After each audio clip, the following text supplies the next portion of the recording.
Every girl cheats. I realized I had been living with a complete stranger. My name is Owen Wells. I'm 45 years old and own 6 Burger Palace outlets across 3 counties in Ohio. I have Brandon, my 16-year-old son from my first marriage, and Emily, my 8-year-old daughter, with my current wife, Carrie. Well, soon-to-be ex-wife, but that nightmare will come shortly. I married Carrie 3 years ago, convinced I had found the perfect partner. She was stunning, charming, and seemed genuinely invested in building a life together. She left her job as a dental hygienist to become a full-time mom to Emily. The issues began subtly. Little remarks about Brandon being too clingy when he called or visited, hints that perhaps I was overspending on his college fund. Nothing major enough for an argument, just enough to plant doubt. Then came the social media obsession. Carrie was glued to Instagram and Facebook, sharing every meal, outfit, and thought. She spent hours crafting captions, monitoring likes and comments like a stockbroker tracking the market. When I suggested putting her phone away during family dinners, she laughed and called me old-fashioned. The true red flag was how she spoke about her previous relationships. According to Carrie, every ex-boyfriend was abusive, controlling, or incapable of handling a strong, independent woman. She consistently painted herself as the victim. I believed it entirely, thinking I was different. What I didn't know was that Carrie had a 22-year-old son, Landon, living with his father, Dame Parker. She had mentioned a strained relationship, but conveniently left out that she had abandoned her firstborn at the age of 3. The breaking point came 6 months ago when Victoria Burke, my regional operations manager, pulled me aside after a quarterly review. Victoria is straightforward. She never sugarcoats anything. "Owen, I need to tell you something," she said. "I saw Carrie having lunch with a guy yesterday at Romano's. They looked far too cozy for a business meeting." My stomach sank. "Maybe it's just a friend," I tried to reason. Even as I said it, I knew how naive it sounded. Victoria shook her head. "I've been married 20 years. I know the difference between friends having lunch and something more. Just keep your eyes open." That night, I asked Carrie about her day. She said she'd spent the afternoon running errands and shopping, with no mention of any lunch meeting. When I casually mentioned Romano's, she claimed to have never heard of it. That was when I knew Victoria's concerns were justified. Her warning hit me like a freight train, but I tried convincing myself there was an innocent explanation, maybe a surprise for me or a freelance meeting. I wanted to believe my wife wasn't capable of deceit, but doubt gnawed at me. The next morning, after she dropped Emily at school, I called Romano's to ask if they had security cameras. The manager said they keep footage for 30 days but cannot share it without a court order. That afternoon, I drove past during lunch hour, hoping to spot Carrie's silver Honda Civic. Nothing. As I was leaving, I noticed a familiar black BMW belonging to Ashton Cole, one of Carrie's old acquaintances. He always gave me a bad feeling. Too charming, too interested in other men's wives. I watched the restaurant entrance from my car for 20 minutes. Sure enough, Carrie and Ashton came out together, laughing. She touched his arm casually, the kind of closeness married women shouldn't show other men. They lingered by his car for another 10 minutes, and I saw my wife leaning on his door as he whispered to her. I gripped the wheel so tight I feared breaking it. This was no business meeting. This was something else. That evening, Carrie came home, cheerful and energized as if nothing had happened. She hummed while preparing dinner. I even put her phone aside during our meal. For a fleeting moment, I almost convinced myself I had imagined it all. "How was your day?" I asked casually. Carrie smiled. "Oh, the usual errands, grocery shopping, picked up Emily from school. Pretty dull." No mention of Romano's. No mention of Ashton. Just lies hidden behind that perfect smile. Later, after she fell asleep, I did something I never imagined I would. I checked her phone.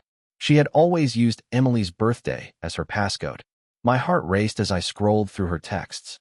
Most were innocent, with other moms about appointments and shopping lists. But then I came across a thread with someone that made my blood run cold. "Had such a great time today," one message read. The reply was almost immediate. "Same here. You looked beautiful as always. Owen's working late tomorrow. Shall we meet at the usual spot?" "Perfect. I'll bring that wine you like." My stomach turned. The usual spot. This wasn't their first meeting, maybe not even their 10th. How long had this been going on? How many lies had I swallowed? I took screenshots and put the phone back where I found it. Lying in the dark, listening to my wife breathe peacefully beside me. I realized I was sleeping next to a stranger. The woman I had married, the mother of my daughter, was living a double life. The next morning, I called Victoria and asked if she could recommend a private investigator. I needed proof of what I already knew in my heart. Carrie was cheating, and I intended to uncover the full extent of her betrayal. The investigator I hired, a former cop named Jake Sullivan, worked quickly. Within a week, he had photos, videos, and a complete timeline of Carrie's affair with Ashton Cole, 3 months of regular meetings, expensive gifts, and hotel encounters. The evidence was damning, but I decided to wait before confronting her. I wanted to see how far she would go. The perfect chance came when Ashton invited us to his housewarming party. Carrie had been excited for weeks, spending hours choosing an outfit. She picked a black dress more suited for a nightclub than a suburban gathering, but I stayed silent. The party was crowded with people from her social circle, most of whom I barely tolerated. Ashton played the charming host, making sure everyone had drinks and acting like the bachelor he pretended to be.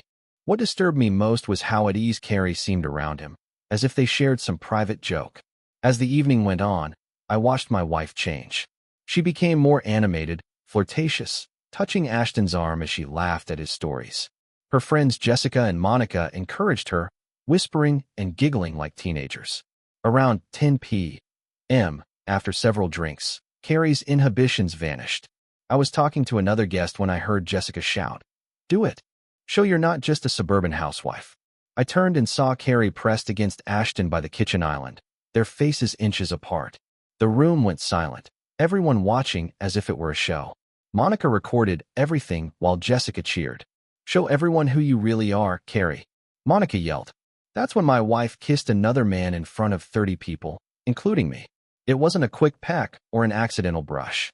It was a deliberate, passionate kiss that felt endless. When they separated, Carrie looked straight at me, smiling, not embarrassed, but triumphant, showing she had stopped pretending. The room erupted in cheers and laughter. People were recording, capturing my humiliation for posterity. I stood frozen, watching my marriage crumble in real time as strangers treated it like entertainment. "It's just a game," Carrie called to me, her voice slightly slurred. "Don't be such a prude, Owen." That's when I did something even I didn't expect. I walked to Ashton, looked him in the eye, and said loud enough for everyone to hear, "Enjoy the show, folks. But remember, you're watching a married woman with an 8-year-old daughter at home." Then I left. No yelling, no confrontation, just a quiet exit that spoke louder than any scene could. My phone buzzed before I reached my car. Text after text from Carrie, each more defensive than the last. "It was just a joke. You're overreacting. Come back and stop embarrassing me." But I kept driving, knowing the woman I had married had just shown everyone who she really was. The real assault began when I got home. Sitting alone, trying to process what I'd witnessed, Carrie launched her counterattack through social media. My phone buzzed constantly as she posted story after story, each designed to wound deeper. The first showed her dancing with a man I didn't recognize, grinding against him while her friends cheered. Caption: "When your husband tries to control you, but you remember you're a grown woman." She tagged Jessica and Monica, who responded with fire emojis, and yes, Queen. The second post was worse, a selfie with Ashton, captioned, "Sometimes you need to remind yourself what happiness looks like." His arm was around her waist, and they both looked smugly satisfied with themselves. But the third video made my blood boil. It showed her accepting drinks from multiple men, laughing and flirting as if she were single. The caption read, "This is what happens when you try to control me. I do whatever I want." Each post grew more vindictive, more deliberate in its intent to hurt me. She was broadcasting her revenge in real time, ensuring I saw every moment of her defiance. The comments from her friends were equally toxic, calling me controlling and possessive, insisting she deserved better. Around midnight, she posted a video that crossed every imaginable line. She was slow dancing with Ashton again, her head resting on his shoulder, appearing closer to him than she had to me in months. The caption simply read, "Some people just understand you." I screenshot everything before the stories disappeared. If she wanted to play games, I would make sure there was evidence of every move she made. She stumbled through the front door at 3 a.m., reeking of alcohol and cologne that was definitely not mine. Her makeup was smudged, hair disheveled, and she carried that post-party glow that comes from doing things you shouldn't. "Hey, baby," she slurred, trying to act casual. "You missed a great party." I looked up from my laptop, where I had been researching divorce attorneys. "Did I?" "From your Instagram, it looked more like a reality show casting call." Carrie flopped onto the couch beside me, apparently oblivious to how completely she had destroyed our marriage in a few hours. "Don't be dramatic, Owen. It was just harmless fun." "Harmless fun," I repeated. "Is that what we're calling making out with other men now?" She rolled her eyes. "One kiss, Owen. One kiss at a party where everyone was drunk and having fun. You act like I committed murder." "What about the videos, the captions, the comments about my control?" Carrie shrugged, her defiance intact despite the alcohol. "Maybe if you trusted me more, I wouldn't feel the need to prove my independence." That's when she said the words that would haunt me for weeks. "Look, Owen, every woman cheats at some point. At least I did it where you could see it, instead of sneaking around behind your back." I stared at her, trying to process the casual way she admitted cheating, making it sound like a favor to me. "Get out," I said quietly. "What?" "Get out of my house now." Carrie didn't leave that night. She passed out on the couch, still in her party dress, reeking of alcohol and betrayal. I spent the morning in my home office calling Diana Rodriguez, the divorce attorney Victoria recommended. Diana was no nonsense, famous for dismantling cheating spouses in court. "I've seen the photos your investigator sent," Diana said. "This will be straightforward. Ohio is a no-fault state, but adultery impacts asset division and custody." When Carrie finally woke around noon, she acted like nothing had happened. She made coffee, asked about Emily's school, even suggested planning a family vacation. The audacity was staggering. "We need to talk about last night," she said at the kitchen table. I didn't respond. That morning, I implemented complete radio silence. No arguments, no explanations, no emotional reaction. Just cold, professional distance. "Owen, I know you're upset, but you're overreacting. It was one kiss at a party. People do dumb things when they drink," she continued. I kept reading my newspaper, ignoring her. "Are you seriously going to ignore me? That's your solution?" Still nothing from me. This went on for 3 days. Carrie tried everything. Tears, anger, seduction, but I remained unresponsive. I spoke normally with Emily and Brandon, but treated Carrie like she was invisible. By day 4, panic started to show in her eyes, the way she watched me when she thought I wasn't looking. For the first time in our marriage, she couldn't control the story or manipulate my emotions. "My friends think you're being childish," she said Friday morning, hoping to provoke a reaction. I picked up my keys and headed for the door. "Where are you going?" she asked. "To work," I said, the first words I'd spoken to her in 4 days. At the office, Victoria filled me in on some new information. "I checked into Ashton Cole," she said. "Turns out he's been involved with at least 3 other married women over the past 2 years. There's a pattern." That afternoon, I made a decision that would change everything. I called Dame Parker, the father of Carrie's secret son. It was time to understand the woman I had really married. She abandoned them when Landon was 3. Dame told me over the phone that she needed to find herself and couldn't handle motherhood, leaving them with debt and broken promises. "Did she ever cheat during your marriage?" I asked. Dame laughed bitterly. "Constantly, always with men who could give her things I couldn't: money, excitement, social status. She treated our marriage like something temporary, just until a better offer came along. The pattern started to make itself clear. Carrie wasn't merely unfaithful. She was a serial user, moving from one man to the next, always hunting for something bigger or flashier. When I got home that evening, Carrie was packing Emily's overnight bag. "I'm taking Emily to my mother's for the weekend," she announced. "Maybe some time apart will give you perspective." "I'm not sending Emily anywhere," I said calmly. "Excuse me? Emily is not leaving this house with you. If you want to go to your mother's, go. But my daughter stays here." For the first time, Carrie looked truly afraid. She was beginning to understand that her usual tricks weren't working and that I might actually have some leverage. The weekend without Carrie was peaceful.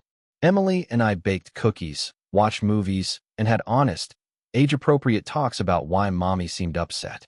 I could see my 8-year-old picking up on the tension. Brandon came by on Sunday, and we had a long conversation. At 16, he could grasp the basics of what was happening. "I never liked her," Brandon admitted. "She always made me feel like I was in the way. You were never in the way, son. Remember that, I told him. Carrie returned Sunday night in a terrible mood. Her mother had apparently given her a dressing down, and Carrie was looking for someone to blame. She found me in the kitchen making dinner for Emily. We need to resolve this, she demanded. I can't live with someone who refuses to communicate. I kept cooking without answering. Fine, she snapped. If you want to play games, I can play too. The next morning, Carrie was gone and half of our joint savings account had been emptied. She'd taken Emily to school and then vanished. When I called the school, they said Carrie had tried to check Emily out early, claiming a family emergency. Fortunately, I had already instructed the school not to release Emily to anyone without my permission. Around noon, my phone started buzzing. Text after text from Carrie, each more frantic. You forced me to take the money. I'm not some victim you can control. Emily deserves a mother who fights for her. I know things about your business that could ruin you. The threats escalated. This was no longer about saving our marriage. It had become about power and control. That afternoon, Victoria walked into my office with disturbing news. Carrie called corporate this morning, she said. She told them you've been embezzling franchise fees and using company resources for personal expenses. The allegations are false, but they could damage your reputation while they investigate. Carrie was trying to wreck my livelihood out of spite. There's more, Victoria added. She also called Brandon's school and accused you of physical abuse. They're required to report suspected domestic violence. My world felt like it was spinning. Overnight, she'd attacked my business, my finances, and my relationship with my son. She'd gone scorched earth, determined to hurt me however she could. That evening, she returned home with Emily acting as if nothing had happened. Daddy, Emily said, confused and scared. Mommy said we might have to move to Grandma's. Emily, go to your room and start your homework, I said gently. Mommy and I need to talk. Once Emily was upstairs, I faced Carrie. You crossed lines today that can't be uncrossed, I said. What do you mean? She replied, pretending innocence. The false accusations, the stolen money, the attempt to take Emily. I listed it all. Carrie's mask slipped entirely. You want to play hardball, Owen? You have no idea who you're dealing with. I will destroy you before I let you throw me away like garbage. Is that a threat? I asked. It's a promise, she said. Every secret you think you're hiding, every mistake you've made, I will make sure everyone knows. Your business partners, your friends, your son's school, they'll all see what kind of man you really are. I looked at the woman who was the mother of my child and realized I was staring at someone capable of real malice. She wasn't just unfaithful. She was vindictive, manipulative, and seemingly without conscience. Get out of my house, I said quietly. This is my house too. Not anymore, she shot back. The divorce papers will be filed tomorrow morning. The news hit Carrie like a sledgehammer. A process server found her at Jessica's house 3 days later. She called me immediately, voice shaking. Owen, please don't do this. We can work it out. I'll do anything. I'd heard the routine before. Everything except the truth. I made mistakes, okay, I admit that. But you're throwing away 3 years of marriage over one night. One night? I told her. Jake Sullivan has photos of you with Ashton going back 3 months. Silence. Then, in a smaller voice, she asked, how long have you known? Long enough to document everything. The hotel receipts, the lies about where you were, the money you withdrew from our account. I never stole anything, she protested. $4,300 in cash withdrawals to pay for your affair. What would you call that? Her desperation rose another notch. Owen, and think about Emily. Consider what this will do to her. I am thinking about Emily. That's exactly why I'm keeping her away from a mother who believes cheating is acceptable. Suddenly, Carrie screamed into the phone. Every woman has needs her husband can't meet. At least I was honest about it. There it was again, her twisted logic that made betrayal sound like some kind of service. The only honest thing you've done is reveal who you really are, I said. Diana will contact you about the custody arrangements. Don't do this, she whispered. Please don't destroy our family. I hung up. Within an hour, my phone exploded with frantic voicemails. 23 calls in rapid succession, each more desperate than the last. Owen, pick up. I'm begging you. Don't file the papers. We have a daughter. You can't just throw that away. I'll end things with Ashton. I'll do whatever you want. Please. I'm scared. I don't know what I'll do without you and Emily. The messages continued through the night. By morning, There were 47 voicemails, a display of manipulation and desperation. Anger, grief, bargaining, threats, and pleading in rotation. But I had learned to recognize the act. This wasn't remorse. It was panic over losing her social status and access to my resources. The final message, sent at 4 a.m., exposed her true priorities. Owen, if you do this, I'll make sure everyone knows what kind of man you really are. Every business contact, every friend, everyone will know about your gambling problems and debts. Except I had no gambling problem and owed no one money.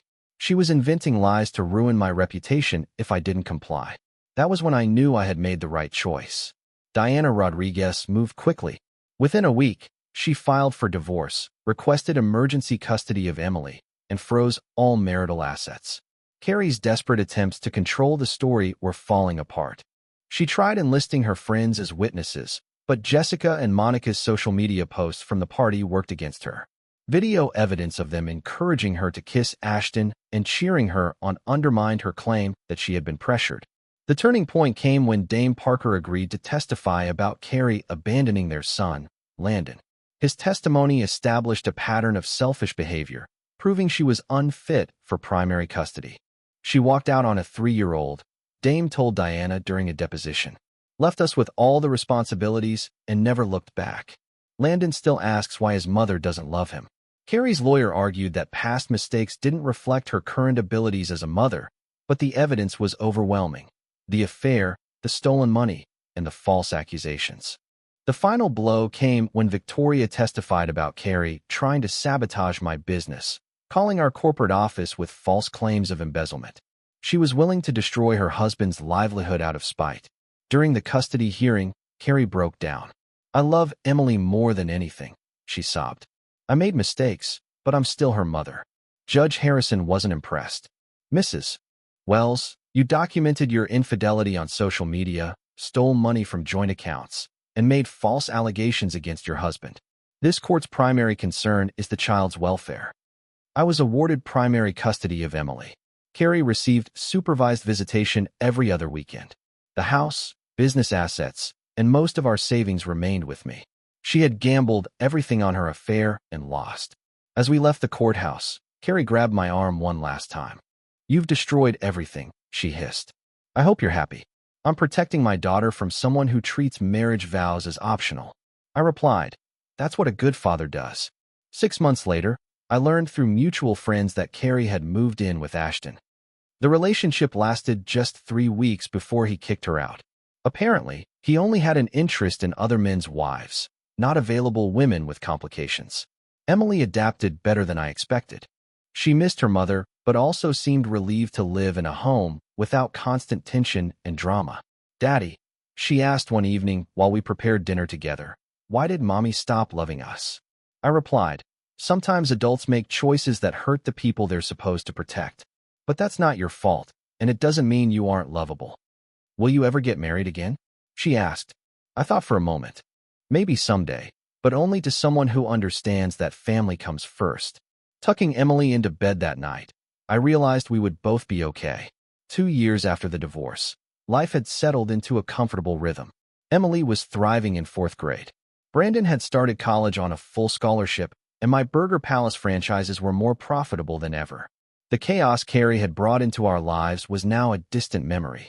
Victoria had been promoted to regional director and remained a trusted friend, instrumental in helping me restore my reputation after Carrie's false claims. The corporate investigation had cleared me, and my business relationships were stronger than ever. You seem genuinely happy, Victoria said during a monthly dinner. Not just pretending. She was right. For the first time in years, I looked forward to each day instead of anticipating drama. Emily had adjusted remarkably. She still saw Carrie during supervised visits, but they were infrequent. Carrie's life spiraled after losing custody, 3 jobs, 2 relationships. Daddy, why does Mommy always seem sad when I see her? Emily asked. Sometimes adults make choices that don't bring happiness, I said. It's not your job to fix that. I also reconnected with my sense of purpose.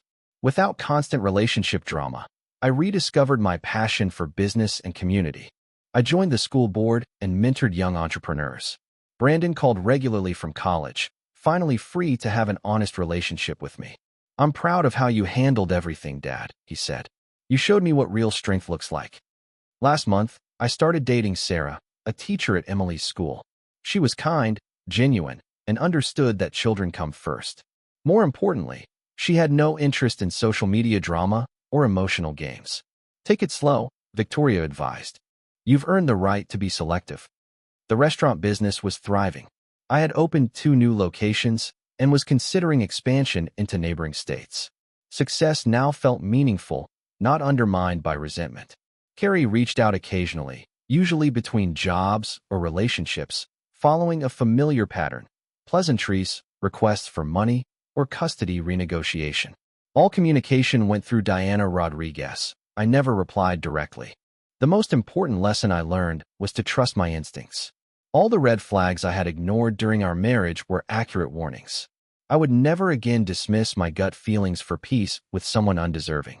Emily and I had built a home grounded in honesty, respect, and genuine love, worth more than any relationship built on lies and manipulation.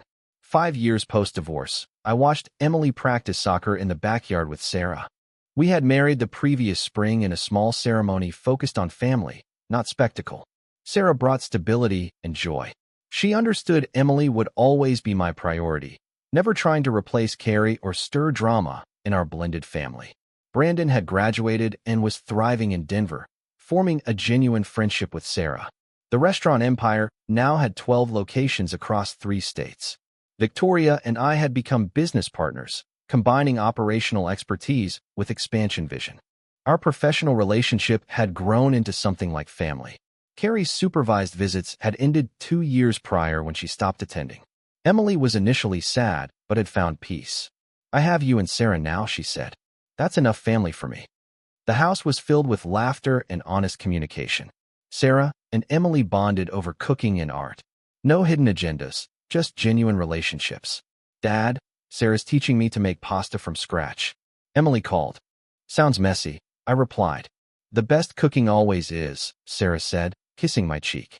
That evening, as we enjoyed Emily's homemade dinner, I reflected on how different life had become. No walking on eggshells, no lies, no stolen money, no social media drama, just real people building something authentic together. Brandon called to share news of a promotion. I'm thinking of proposing to Jessica, he said, but I want someone who values family like you taught me, Dad. I advised, trust your instincts. Respect and shared values are key. Later that night, Sarah and I discussed having children. Emily was excited about the possibility of siblings, and I was ready to experience parenthood with someone who genuinely wanted to be a mother. Are you sure you want to start over with diapers at 50? Sarah teased. With the right partner, everything is easier the second time around. As I turned off the lights and locked the doors, I felt gratitude for the hard lessons Carrie had taught me. Her betrayal had been devastating, but freed me to find something real. The man who had been manipulated and gaslit for 3 years was gone, replaced by someone who knew his worth and would accept nothing less than genuine love and respect.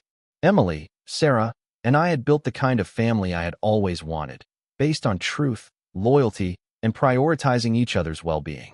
Every painful moment had been worth it.